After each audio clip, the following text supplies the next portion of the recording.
Governo e oposição querem turbinar o orçamento das Forças Armadas para 2% do PIB. O aumento poderia tornar o Brasil em uma grande potência militar.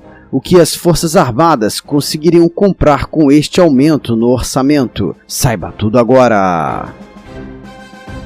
Nas últimas semanas, haviam fortes rumores de que o exército da Venezuela iria invadir a Guiana sob ordens de Nicolás Maduro, e para isso, iria passar sem autorização com tanques de guerra pelo território brasileiro, aproveitando as rodovias do estado de Roraima em um percurso de 300 quilômetros até a Guiana, já que a fronteira comum entre Venezuela e Guiana é intransitável.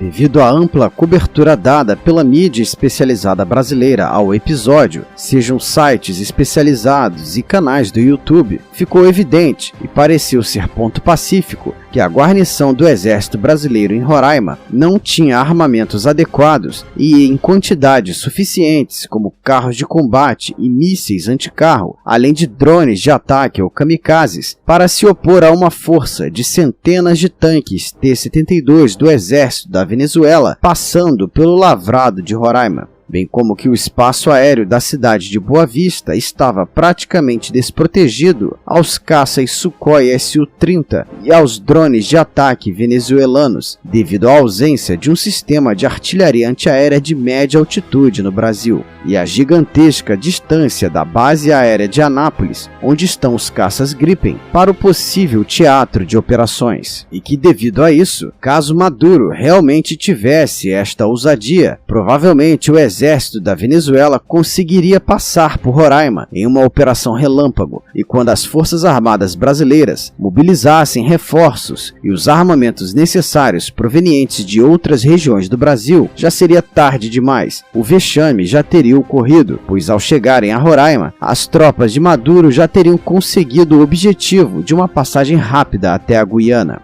Parece que esta situação, enfim, serviu para estartar um sinal de alerta no governo brasileiro, e uma união de esforços foi feita esta semana no Executivo e no Legislativo para tentar fazer avançar projeto que destina 2% do PIB à defesa nacional. Nos últimos dias, representantes do governo, da oposição e da alta cúpula militar participaram de reuniões para discutir a medida, seguidas de acenos públicos para tentar minimizar a resistência à matéria. A proposta altera a Constituição e estabelece que pelo menos 2% do PIB auferidos no ano anterior devem ser destinados à defesa nacional, sob a administração do Ministério da Defesa. O projeto de lei foi apresentado no final do mês de outubro pelo senador Carlos Portinho, líder do PL, o partido do ex-presidente Bolsonaro, mas desde a sua apresentação, o texto já contava com o apoio do ministro da Defesa, José Múcio, que afirmou que a proposta corresponde exatamente à demanda da pasta.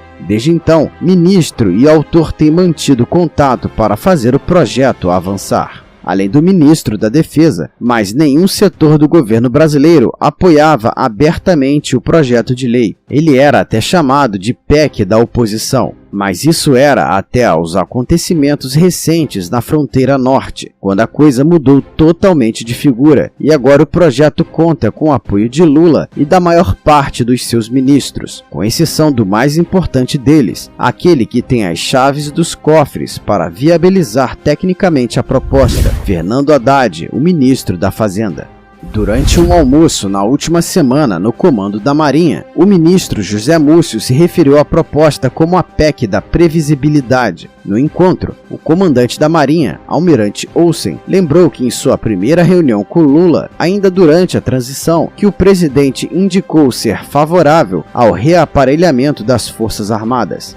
Abre aspas, as forças devem ser condizentes, compatíveis com a estatura política do país, e o Brasil possui extenso território, população e abriga recurso considerável. As forças devem ser compatíveis com a proteção desses interesses, fecha aspas, afirmou Olsen a jornalistas.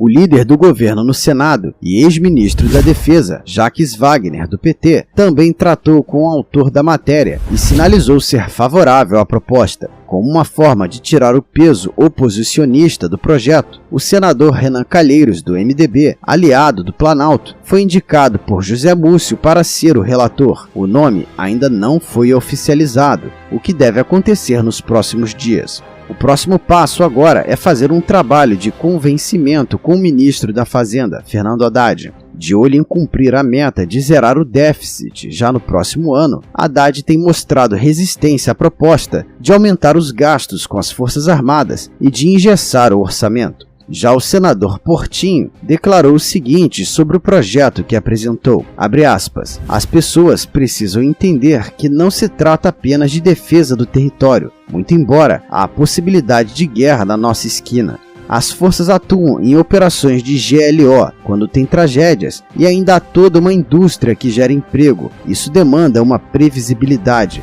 Fecha aspas. O texto ainda tramita na Comissão de Constituição e Justiça do Senado e, diante do recesso, somente deve avançar em 2024.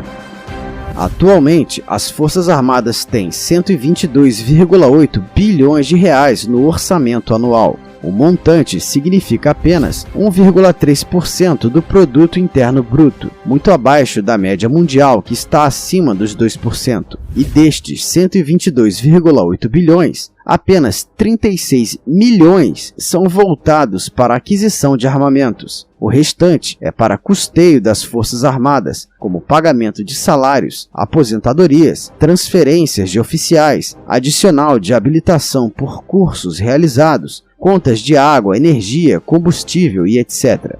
Caso o aumento para 2% do PIB seja aprovado e seja bem administrado pelos comandantes, ou seja, que não haja um aumento de despesas de custeio, isso representaria um aumento real de 66 bilhões de reais anuais para a compra de equipamentos militares, o equivalente a 13,5 bilhões de dólares na cotação atual, a mais por ano para comprar equipamentos militares. Para que você tenha apenas uma noção básica de como seria vultoso este incremento no orçamento, o contrato dos 36 caças Gripens com transferência de tecnologia custou ao Brasil, há 10 anos atrás, 5,4 bilhões de dólares.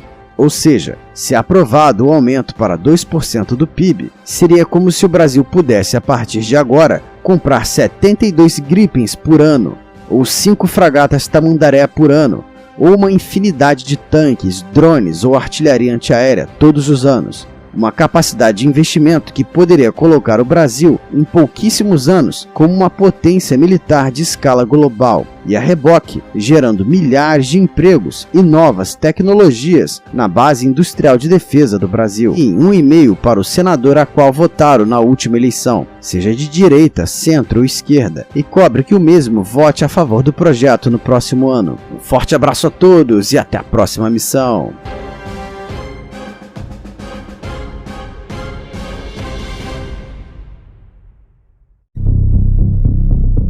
As Forças Armadas brasileiras estão preparadas para confrontos externos?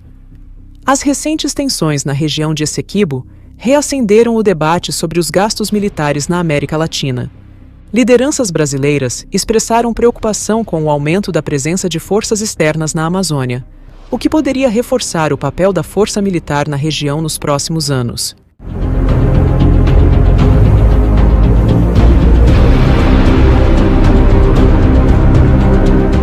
Segundo dados divulgados pelo Instituto Internacional de Estudos Estratégicos, os gastos militares da América Latina estão entre os menores do planeta, perdendo somente para a África. Enquanto a América do Norte respondeu por 39,5% dos gastos militares mundiais e a Ásia por 25,7%, e os latino-americanos investiram somente 2,6% do total. O orçamento militar brasileiro em 2022 ficou em 22,6 bilhões de dólares, superior ao de todos os seus vizinhos latino-americanos, mas muito inferior ao dos Estados Unidos, estimado em 766 bilhões de dólares. Outra particularidade da América Latina é que suas forças armadas estão permanentemente voltadas para o controle das suas próprias populações, ou seja, as forças armadas latino-americanas estão mais preocupadas com a manutenção da ordem pública e controle do seu povo do que com a segurança externa. A complexidade da situação geopolítica global, tensionada pelo conflito entre a Rússia e a Ucrânia, e mais recentemente o conflito entre Israel e o Hamas em Gaza, pode levar ao aumento dos gastos militares mundiais. Na América Latina, alguns governos já anunciam a intenção de expandir seus orçamentos de defesa. Em relação ao Brasil, estima-se que seja destinado um montante mínimo de 2% do produto interno bruto para investimentos em projetos de defesa.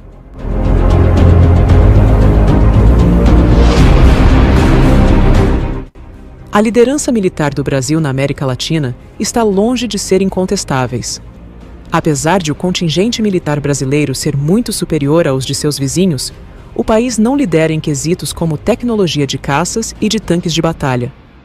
De acordo com o Military Balance, somente 15% da frota de caças do Brasil podem ser consideradas modernas, com os restantes 25% das aeronaves sendo classificadas como antigas ou obsoletas. Quando o assunto são tanques de batalha, o Brasil tem a liderança em quantidade, mas não em qualidade. Por outro lado, a força econômica brasileira, muito superior à de seus vizinhos, ainda garante a vantagem do país na América Latina. De fato, não podemos afirmar que o Brasil se encontra pronto para um conflito externo. Contudo, vale ressaltar que o país ocupa a 9ª posição no ranking das maiores economias do mundo, o que lhe confere a capacidade de rapidamente reverter tal assimetria e transformar seu poderio econômico em poderio militar. Deste modo, gostaria de saber sua opinião sobre a preparação das Forças Armadas brasileiras para confrontos externos.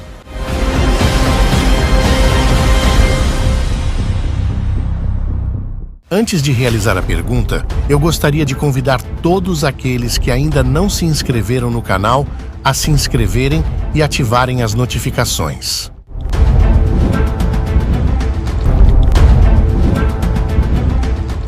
As Forças Armadas brasileiras estão preparadas para confrontos externos? Opção 1. Sim. Opção 2. Não. Opção 3. Talvez. Opção 4. Outros.